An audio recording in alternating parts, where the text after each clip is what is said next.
Good morning.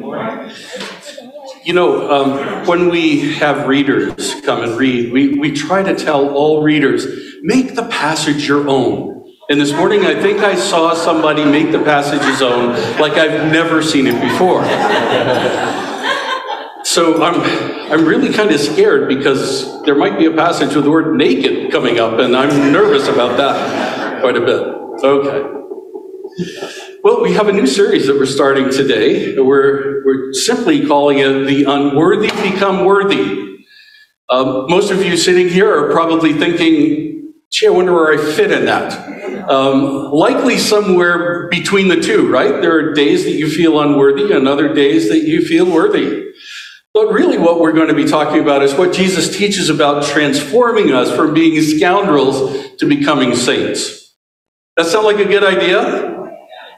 So right now, this is a good time, if your spouse happens to be here, to give them a nudge, and that reminds, oh, they're already doing it, reminds them that this particular series is going to be very applicable.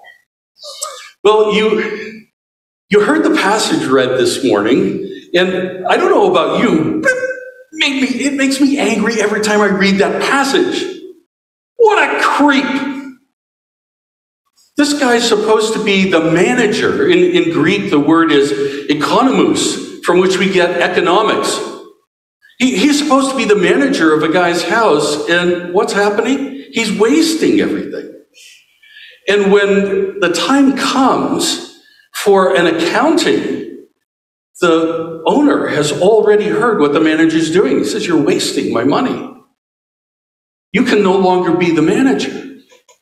So what does he do? Does he try to recover? No. He doubles down. He really, well, I hate to say it this way, but he screws this guy over. Now, why would Jesus tell a parable like that? Especially because it really does say there's a scoundrel in the house. Now, hopefully none of you were identifying with the scoundrel in the house. Right? You're not people who are wasting things, but you probably had a period in your life where you did. And you may know people who do. So after sermons like this, you know what happens? God brings people along your path so that you can help them out. So listen closely, because you'll get all kinds of, I think, good pointers from Jesus on what exactly to do. So, the first thing we learn from the passage is the steward is a scoundrel. And look at what it says. There was a rich man who had a manager, and charges were brought to him that this man was wasting his possessions. What this passage really means is everybody knew what was going on. Charges being brought is not a legal term. It's a whispering campaign. So everybody knows what's going on. He was wasting his possessions, and he called him and said, you can no longer be manager. Now, wouldn't you expect that to happen? If you were taking things from your business, if you were using the gas card for the company to put gas in your own vehicle, if you were funneling microcents, C-E-N-T-S, into your account, like one guy did a number of years ago when the mortgages were coming in. There were just small fractions of pennies, and he had all those fractions diverted to his account, and it lost the company millions of dollars. So this is what this guy's doing. The steward is really a scoundrel. And there couldn't be two words that are more opposed to one another than steward and scoundrel. One says, I'm responsible. And the other says, I'm responsible to me. Usually the I'm responsible means all the way around, but this is a really conceited guy. And I'll explain what that means as we go to the next point. His strategy is always shrewdness. Look at what it says. When I'm removed from management, people may receive me into their houses. So summoning his master's debtors one by one, he discounts their debts. I'm going to lose my job. I might as well make a few people happy. Maybe they'll ask me to be their manager. How many of you who've managed people would ever ask a guy like this to come to your company and manage your accounts? Thank goodness our financial person is going, no. No, that's crazy. You're showing your cards right away. So what he thinks he's doing is correct is really terribly wrong. The word shrewd in Greek means to have hands-on. It, in many cases, used very positively. But in this particular context, it means to be so caught up with yourself that everything turns toward you, your desires, your money, your interests. Like the seagulls in that animated flick that are flying along going, mine, mine, mine, mine, mine, mine. That's what seagulls do, right? It's all mine. That's why they tell you at the tin fish down at the boardwalk to please make sure and stay with your food, otherwise the seagulls will get it. Well, the steward was the seagull. So his strategy was to ingratiate himself to others, to make himself look good, and find his way in to someone else's house to manage their accounts. What's fascinating about all this is he says, I'm too old to do another job. I'm too weak to go to manual labor. So I'll figure out a way that's good for me. What's odd about this is it appears that his master is actually the mentor. Why? Well, look at what it says. The master commended the dishonest manager for his shrewdness. Even though the steward had screwed over the owner said, wow, that's an admirable thing that you did. I would never think of that. Not true. The master was the mentor. Anybody who commends wrongdoing is easily, probably already a wrongdoer themselves. Where did the steward learn his craft, his shrewdness? From the owner, who'd done the same thing to so many people. You know, for all we know, the owner had said, I'm selling you 100 ephahs of grain. But he only put 50 in. Maybe the steward was actually giving a proper accounting. Doesn't make any difference. In this story, Jesus is saying, the way of the world is different than the way of the sons of light. The world, quite frankly, is wacky. It's not honest. It's corrupt. It'll do you in. And how do we know that? For the sons of the world are more shrewd and they're dealing with their own generation than the sons of light. And here's where the contrast comes in.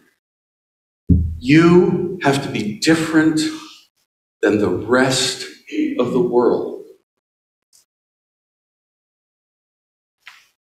Let that sink in.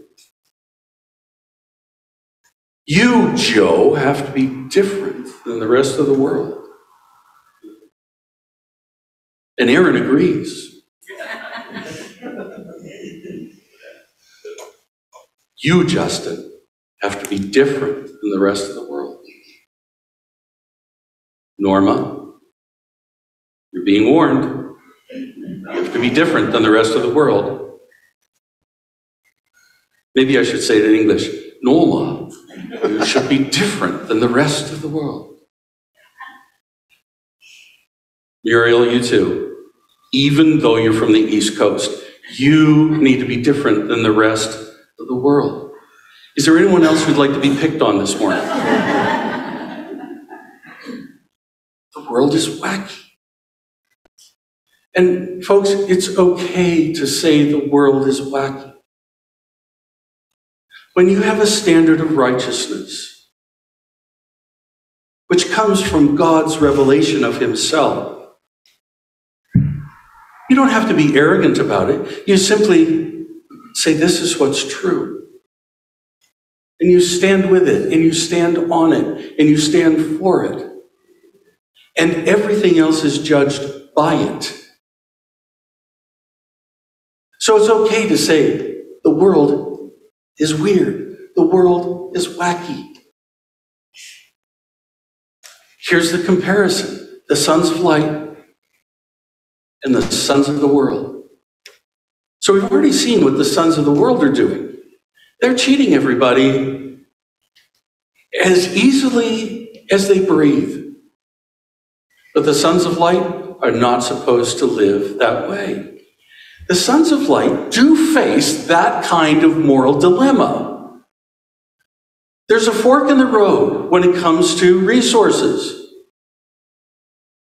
And we're going to see that the fork on the left is true riches, and the fork on the right is unrighteous wealth. It's right there in the text. So the encouragement is, be wise with your wealth. I tell you, make friends for yourself by means of unrighteous wealth. In other words, you have wealth that's committed to your living every day. It's not righteous. It's not about, it gets you to heaven, it feeds you. It clothes you. It puts a roof over your head. So that when it fails, they may receive you into eternal dwellings in true riches. The comparison continues. The sons of light, the sons of the world. True riches, unrighteous wealth. How are you going to spend or steward the resources that you have? How will you manage what God gives you? One way of doing it is you manage like a saint. The other is you manage like a scoundrel. Be wise with your wealth. You see, this parable is really a pathway.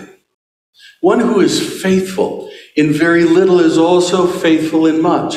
This is the way people walk. They walk either faithfully with God, or they walk unfaithfully, usually in some sort of divergent path away from God. And sometimes, and this is when it gets really tricky, they kind of look good, but they aren't good. And then we suffer from something that psychologists call parataxic distortion. You know what that means? No. Oh, the person looks fine, but they live like hell the rest of the week. This parable says that we have the opportunity as sons and daughters of light to follow a pathway that brings honor and glory to God, that is honest and true to his revelation of himself, and actually builds a great reputation for God himself, because after all, we are his representatives. Or as the New Testament put it, we're his ambassadors. So the unworthy become worthy. No servant can serve two masters, for either he will hate the one and love the other, or he will be devoted to the one and despise the other. You can't serve God and money. How many of you know that money is the root of all evil? Let me see your hands. Is that really what the verse says? The love of money is the root of all evil. In other words, if you're devoted to money, you despise God. If you're devoted to God, you can despise money. Now, money is really important to us, isn't it? Because what we do in our lives is exchange the one thing that we can never get back, time, for money. That's why we get paid what we get paid. For some of us, well, for a pitcher named Roger Clemens a few years ago, it was $15,000 a pitch, whether it was a strike or a ball. And he wasn't making nearly the money that some pitchers make nowadays. The estimates are For some Major League Baseball pitchers, it's $45,000 a pitch. Could I please pitch one inning at your salary? I wouldn't love money. I'd put it in my bank account and retire.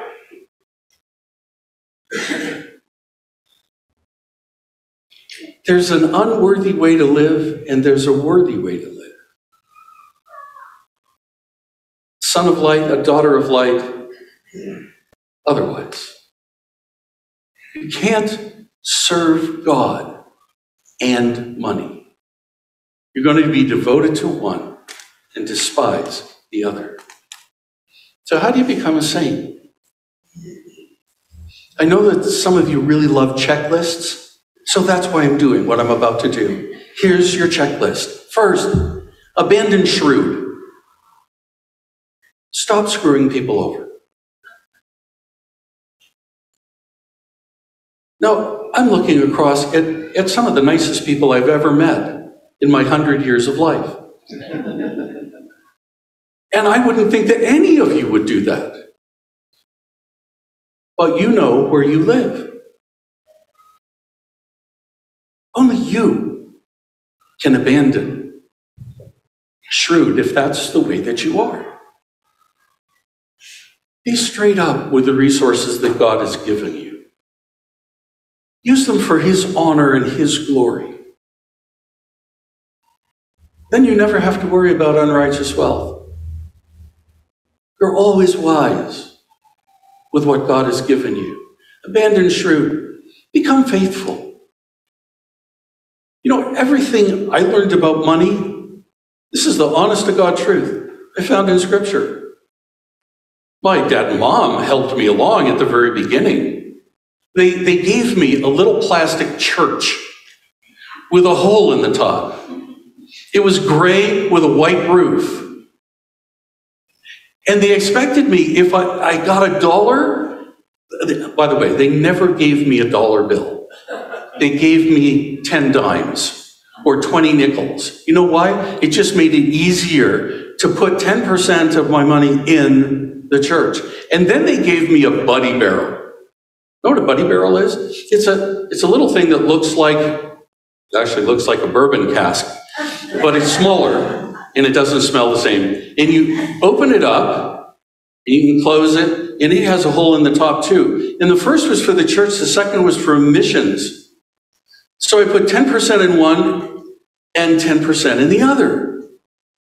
And the first time they were teaching me about this, I thought, oh my goodness, this is crazy. Look at how much money I'm losing. My father said, how many dimes do you have in your hand? Well, I have 8.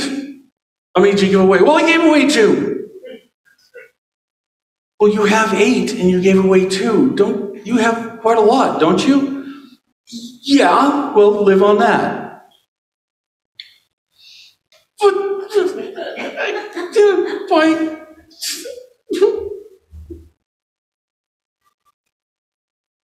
He made me an economist, a manager. And that's what I've done my whole life.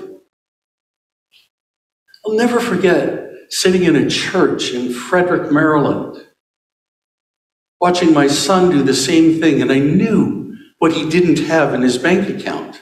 He had enough to cover it.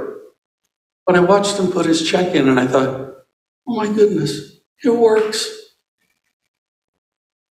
Become faithful. Follow God, basically, in what you do. Downplay wealth. A few weeks ago, somebody said, buy Bitcoin. Buy Ethereum. The merge is coming. Ethereum's going to explode. You're going to make so much money in a single day. So you know what I did? I waited. And the merge happened. And I checked yesterday. And guess what's happening to Ethereum?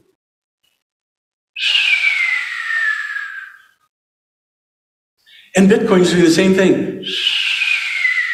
So what if I'd invested? I would have lost 25% of what I might have invested at that point.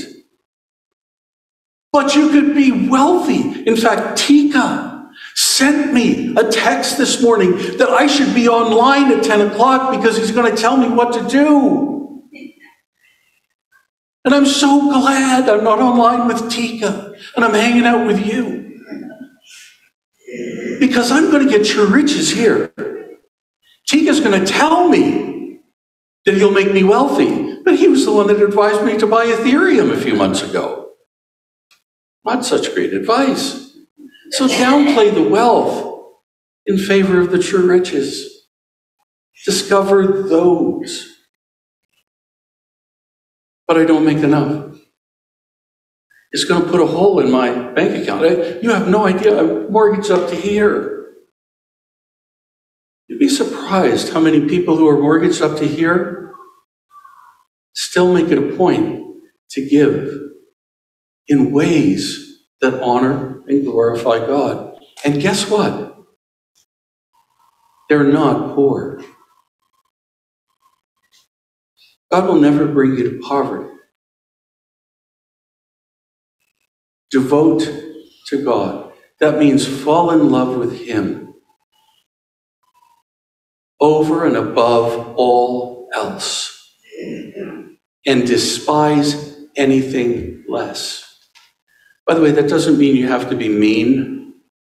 It just means that when you set following God up against following anything else, everything else pales by comparison.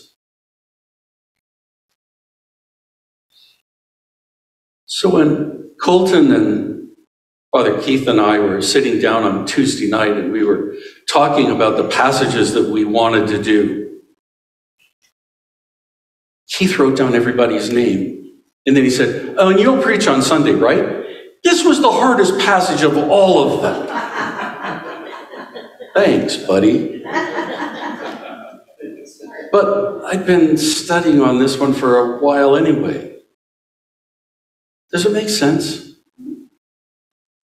Sometimes you read this passage and it like blows your mind because you're not sure who the master is that's commending this steward and all that kind of stuff, but hopefully this makes sense with the passage.